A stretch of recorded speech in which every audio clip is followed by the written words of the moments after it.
যে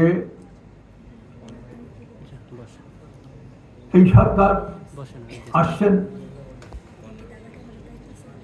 ডক্টর ইউনূসের নেতৃত্বে। আমাদের সাধারণ প্রত্যাশা যে অন্তর্বর্তীকালীন সরকার, তার দায়িত্ব হচ্ছে ছোটখাটো যে সমস্ত জরুরি সংস্কার প্রয়োজন সেগুলো করে দ্রুত সময়ের মধ্যে, যৌক্তিক সময়ের মধ্যে একটি জাতীয় আলোচনা এবং সংলাপ, বিভিন্ন রাজনৈতিক দল আলাপের মাধ্যমে একটা প্লেইং ফিল্ড নির্বাচনের জন্য তৈরি করে একটা নির্বাচিত সরকারের হাতে ক্ষমতা হস্তান্তর করবে। এইটাই হচ্ছে আমাদের প্রত্যাশা।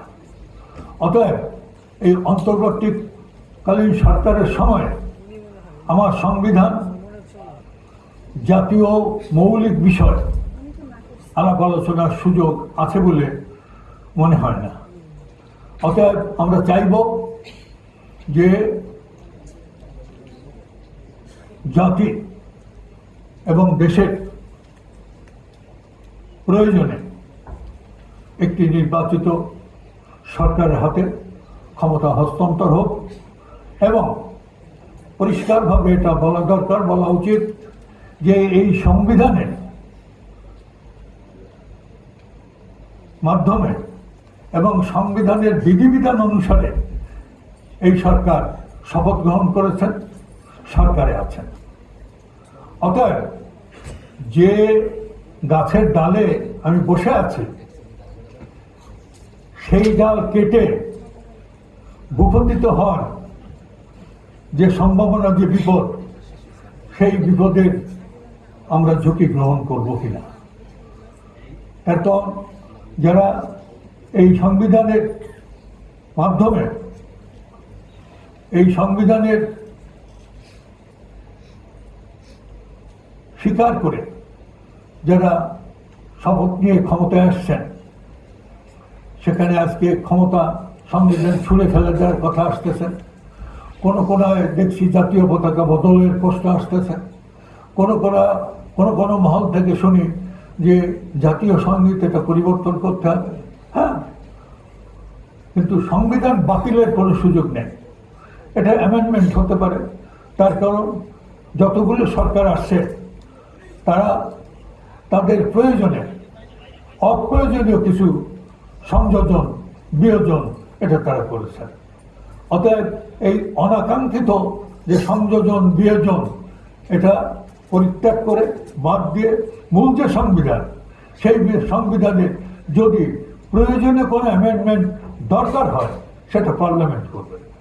সেই প্রয়োজন এই অন্তর্বর্তীকালীন সরকারের না। অতএব বক্তব্য আমি দীর্ঘায়িত করব না। আমাদের যেটা প্রত্যাশা সেটা হলো এই সংবিধান দিবস গণতান্ত্রিক আইনজীবী সমিতির পক্ষের থেকে আমরা প্রত্যেক বছর পালন করার চেষ্টা করি। এবার যে অবস্থা পরিস্থিতি, তাতে সংবিধান দিবস অন্যরকম গুরুত্ব বহন করে, এবং সেখানে আমাদের বিভ্রান্তি আছে, বিভিন্ন আলোচনা, বিভিন্ন প্রশ্ন, তারপরে অন্যান্য যে সমস্ত তর্ক, এতে মানুষ বিভ্রান্ত হচ্ছে।